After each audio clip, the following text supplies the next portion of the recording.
d'accord. Bon, je m'appelle Catherine Mans, j'habite à Louey.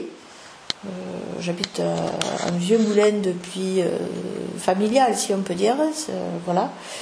J'ai profité de cette grande maison pour faire un atelier de vitraux. C'est une passion qui est venue au fil des années. J'ai toujours été interloquée par les jeux de lumière. Et naturellement, quand j'étais enfant, j'accompagnais ma grand-mère à l'église. Et donc, j'écoutais pas ce que disait monsieur le curé, je regardais les jeux de lumière.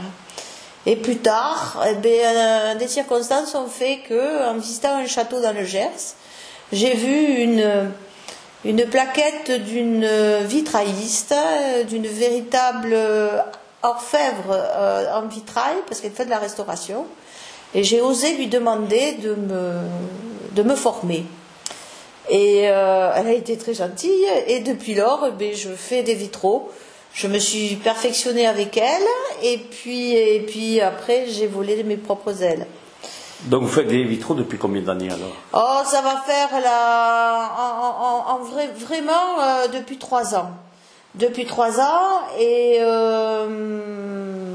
toujours avec autant de bonheur et de plaisir à voir le résultat. J'ai de la chance et j'imagine mes thèmes et j'arrive à les visualiser avant qu'ils soient réalisés. Donc j'ai une satisfaction profonde à avoir réussi à concrétiser ce que j'avais pu imaginer. Voilà, donc je fais des vitraux à l'ancienne avec du découpage de verre coloré.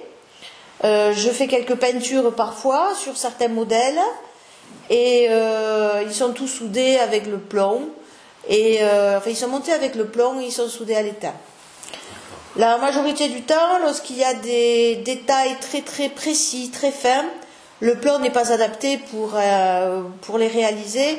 Donc j'utilise aussi la technique de montage cuivre et soudure à l'étain. En définitive, je marie les deux en fonction de ce que j'ai besoin comme détail. Voilà. Après, mon inspiration est variée. Je rêve la nuit. Des fois, je me réveille avec une idée que j'essaie de coucher d'abord par un dessin fait au crayon sur des papiers blancs.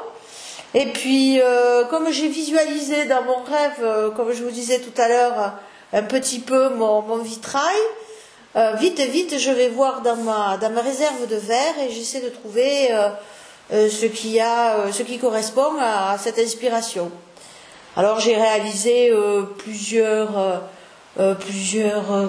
moi j'appelle ça des tableaux parce qu'en définitive je les monte comme des tableaux parce que j'ai orné ma maison de verre aux fenêtres, mais au bout d'un moment je n'ai plus de fenêtres. Donc, et puis pour voir la réalité des jeux de lumière, donc je les monte en tableau que je fais illuminer. Je les illumine comme ça, j'ai le côté décoratif et j'ai le côté, quoi qu'il en soit, un vitrail ne vit que lorsqu'il est à la lumière, qu'elle soit artificielle ou naturelle. Voilà. Soit il représente quoi là? Alors celui-ci, il est dédié à la littérature. À un moment donné, j'ai créé un triptyque dédié aux arts. Donc j'ai fait un vitrail sur la littérature, donc qui représente des livres fermés, ouverts, quelqu'un qui écrit une page, qui a une inspiration. Et tout est fait dans le moindre détail. Voilà, ça m'est venu. Mais avant de le faire comme ça, vous le faites sur papier ou quelque chose? Oui, alors je le dessine. Je fais deux dessins un que je calque. Puis je découpe les éléments qui correspondent aux différents. Bon, là, ce sont des livres, donc les différents éléments qui composent les livres et la composition en elle-même du vitrail. Et puis, une fois que ces calques réalisés, je les dispose sur mes plaques de verre que je découpe ou que j'améliore. Alors des fois, mon inspiration change un petit peu. Et puis, des fois, je suis très optimiste dans mon dessin. Je suis parfois obligée de revoir certaines formes qui ne sont pas compatibles avec une taille de verre. Bon, des fois, je triche un peu. Voilà, mais le résultat est quand même identique à ce que j'ai rêvé, ce que j'ai mis en place au début.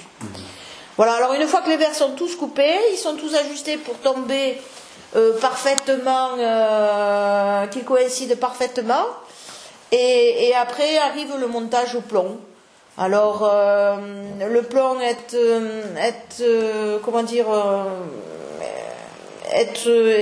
sous forme comme des barres IPN avec de rayures dans lesquelles on encastre le verre.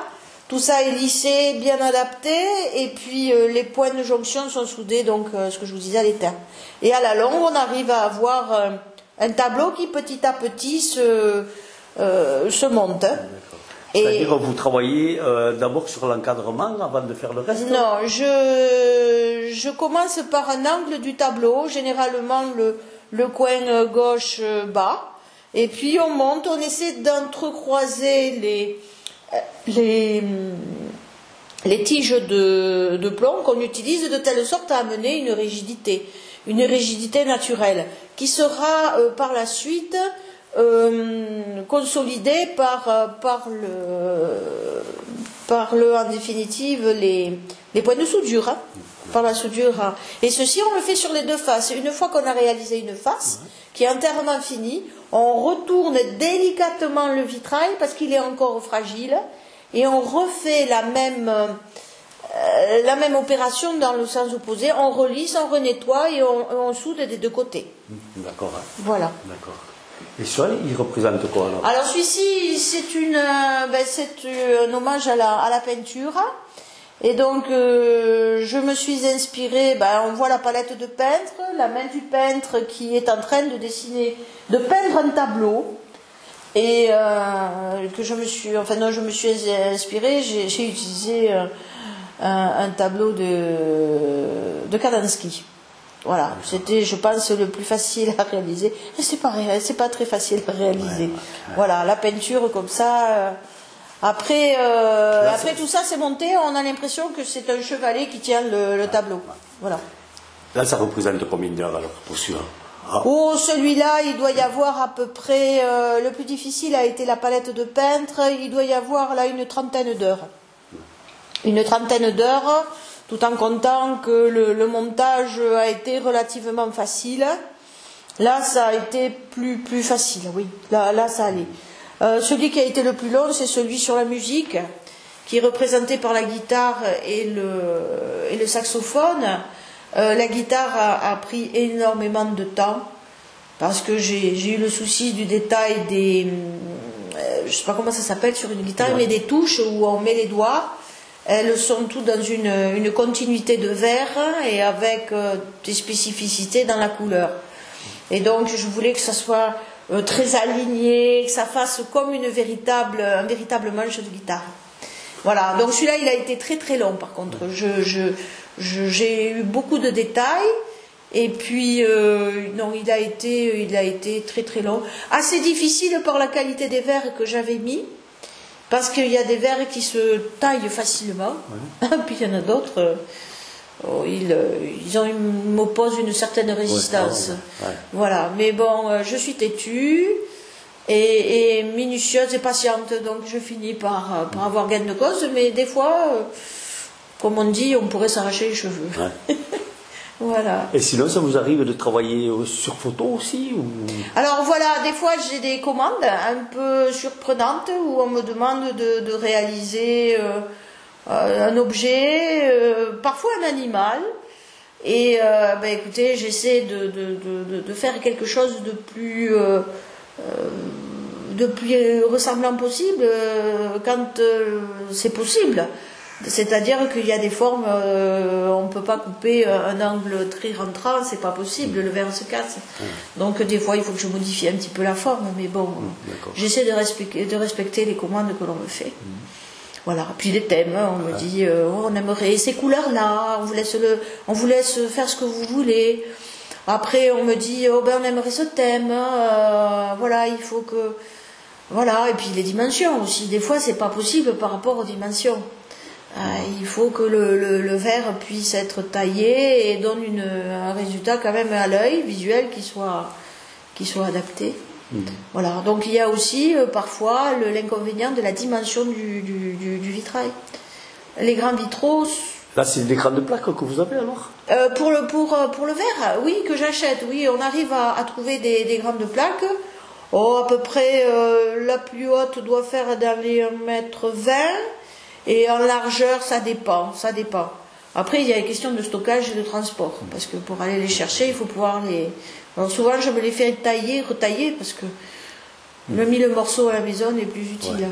Avec ce qui vous reste, quand vous n'en êtes pas servi, ça vous arrive de récupérer pour faire autre chose. Tout à fait. Alors je récupère les petits bouts, parce que des fois, on peut faire comme de la mosaïque. On peut arriver à faire comme de la mosaïque.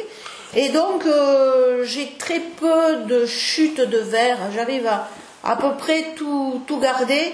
À un moment donné ou l'autre, ça sert. Voilà, ça sert. Après, là où il y a quand même du déchet, c'est pour le plomb. Parce que ces rayures de bandes d'IPN, là, comme d'IPN, sont très fragiles. Le plomb est souple.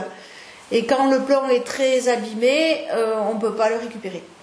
Donc on essaie de ne pas se rater, de couper juste et d'avoir de moins de pertes possible. Donc là, c'est-à-dire avec les barres de plomb, là c'est quoi? C'est soudé? C'est comment c'est? Alors ces barres de plomb, c'est des barres de plomb, je vais vous en montrer une.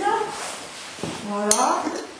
Alors ça, ce sont des petites chutes, c'est vraiment comme des barres IPN. Et elles sont, on enchâsse les deux verres de chaque côté. Et une fois qu'on on a tout monté comme ça, il faut bien nettoyer le verre, enlever toutes les saletés, puis on lisse le plomb avec un lissoir, tout simplement, de telle sorte que le verre soit un peu emprisonné. D'accord. Voilà. Et après, aux extrémités, lorsqu'on a que deux lames de plomb se rejoignent, on soude pour pas que ça bouge. Et après, c'est définitif, ça ne bouge pas. C'est comment alors le nom? Alors, mon nom d'artiste, si je peux dire, c'est Orsa. Orsa en mémoire de l'ours des Pyrénées. Voilà. Et donc, je signe mes vitraux avec une griffe d'ours, une patte d'ours. Voilà.